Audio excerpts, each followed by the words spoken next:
about you. Paimon felt like Catherine was acting weird when we met at the Sub-Zero's festival. And... Dunyarzad, did you save her? It's a really long story. We shouldn't disturb her. Her consciousness is still weakened. Let's chat somewhere else. How about by the Traveler's favorite bench?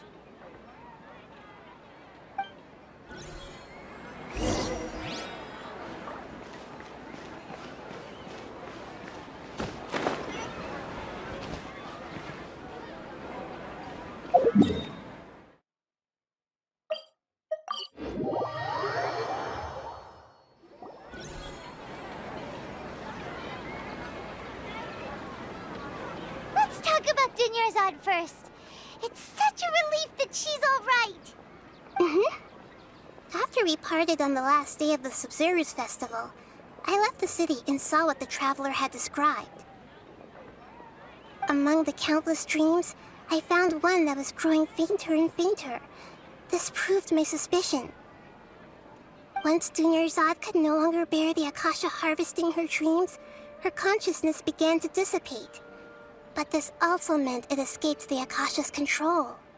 Such a small fragment of consciousness can't last for very long, though. It will return to its original dream, where both will gradually fade until they completely disappear. I used all the power I had to keep her dying dream alive as long as possible, but it still wouldn't have lasted for much longer if it hadn't been for you two breaking the samsara. So it looks like we did manage to save Dunyarzad in the end. And not a moment too soon. Huh? Why are you two smiling so happily? I thought you'd be so moved that you'd start crying. I need to spend more time observing human emotions. Both are fine. Everyone reacts differently. All right. You two must have a lot of other questions for me, right? After all, you saved my faithful believer. As your reward, I will answer any and all questions. At the Avidia Forest, there was this incense that made the Traveler fall unconscious and dream of a huge tree and a red sky. You also heard someone's voice, right? It said world and forget me. Yeah, so you do know! We've been wanting to ask you what that was about, and if the red sky was related to Khaenri'ah. It seems like the Traveler established a connection to Irminsul. That was a message left by Greater Lord Rukkhadevata's residual consciousness in Irminsul. Perhaps her last memory before she died. As you two probably know, Greater Lord Rukkhadevata disappeared after the disaster in Khaenri'ah. The timings of these events do line up, so your suspicions are reasonable. A message from Greater Lord Rukkhadevata? We thought it was from King Deshret. King Deshret? That god who died even longer ago? Some present-day desert dwellers still worship him. You probably just heard some of their conspiracies. Okay, so what does the message mean?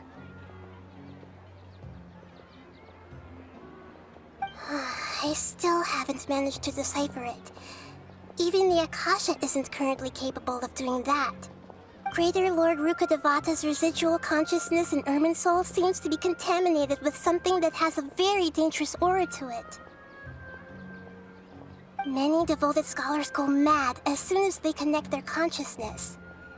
I've warned the academia about this many times, but people still keep falling victim to it. But I believe this is the key to saving Irminsul. That's why I've kept trying to decipher it. So the tree in the vision was Irminsul? Oh, Tighnari also said that Irminsul is sick! Is it because of the contaminated consciousness? But even if you can't figure out what that vision was all about, it seems like our search for you was all in vain. The Traveler wasn't affected after coming in contact with that consciousness. I've never seen anyone like that.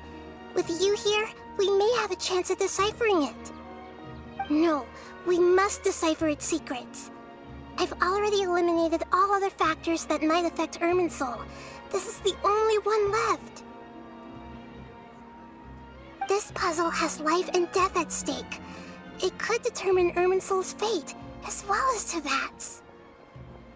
To be accurate, I'm using the Akasha as a medium to occupy Catherine's consciousness. How did you do that? Poor Catherine. Does this mean you can also occupy other people's consciousnesses? Theoretically, I can enter anyone's mind as long as they're wearing their Akasha terminal. The Akasha is the legacy of Greater Lord Rukkhadevata. As Lesser Lord Kusanali and the first Akasha terminal, my consciousness has always been linked to the Akasha. I've always respected my people's free will, so I've never actually occupied their consciousness.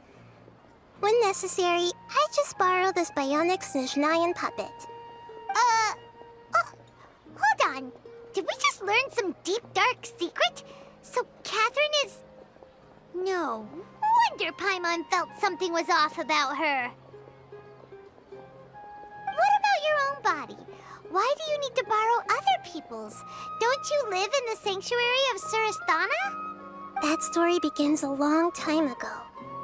After Greater Lord Rukkhadevata disappeared, the sages found my newly born self and took me back to Sumeru. At that time, I was young and weak. The sages kept me in the sanctuary of Surasthana, ostensibly for the sake of protecting me. But I've hardly heard from them since. However, I do understand that they had hoped to find Greater Lord Rukkhadevata instead of me, a symbol of her passing. So, the sages basically put their new Archon under house arrest? How dare they! Why don't you teach them a lesson, Nahida? In some ways, they aren't wrong. Greater Lord Rukkhadevata was omniscient and omnipotent. Even after her death, the Akasha is still empowering this nation. And I'm still really far away from being able to call myself the God of Wisdom. Moreover, the Academia is also more proficient at governing this country. My existence has little meaning. Yeah, you got a lot of believers. Just look at the Sub-Zero's festival. Everyone who showed up truly loves you. Thank you for the kind words. But I honestly don't need physical freedom as long as I can connect my consciousness to the Akasha. Trying to find a way to save Irminsul is my life's mission and top priority. I will work on that, and try to live up to being a deity in the meantime. Every once in a while, I will also take up the duties of the God of Wisdom and enlighten a lost soul here and there. Doing all that should be enough. There's never been any big problems with the Academia's governance of Sumeru. This is the first time I've seen them step out of line. I wonder what caused them to go down this path, and what they hope to achieve. Even though the city's residents haven't noticed anything strange, if the Traveler hadn't broken the Sub-Zero's samsara, the situation could have become dire. I tried to do some investigating in the Akasha, but I couldn't find anything suspicious. And all the people of interest seem to purposely avoid wearing their Akasha terminals. I think they're deliberately trying to hide something. Oh, that reminds Paimon.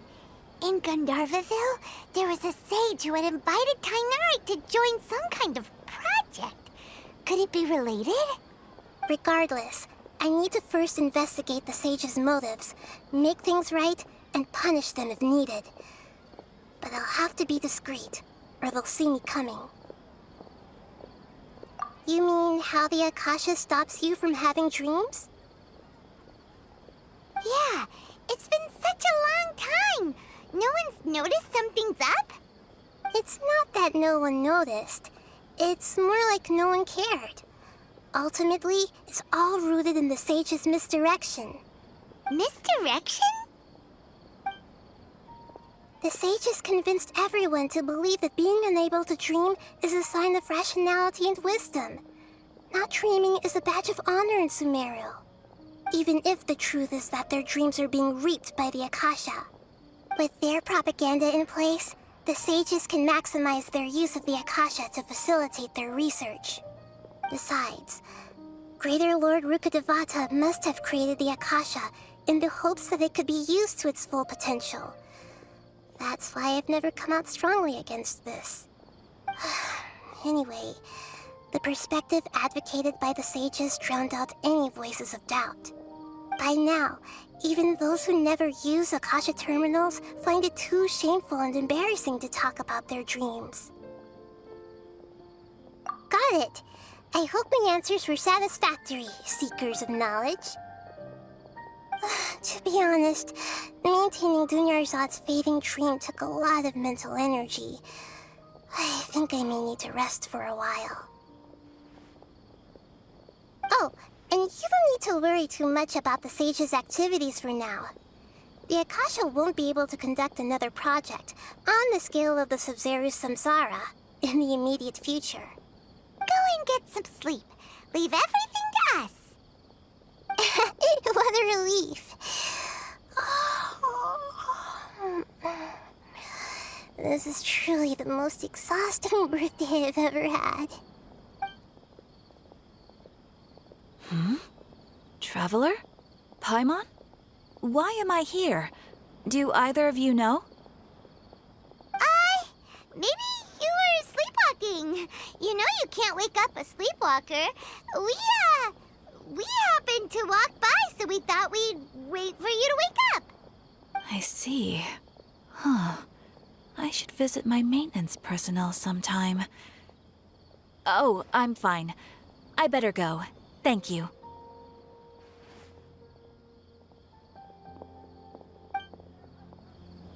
We spent quite some time in Sumeru City, but ever since we last said goodbye to Lesser Lord Kusanali, we haven't heard anything from her. Oh, we can't just keep waiting around like this. Let's go find Catherine and pick up some work so we can at least keep ourselves busy.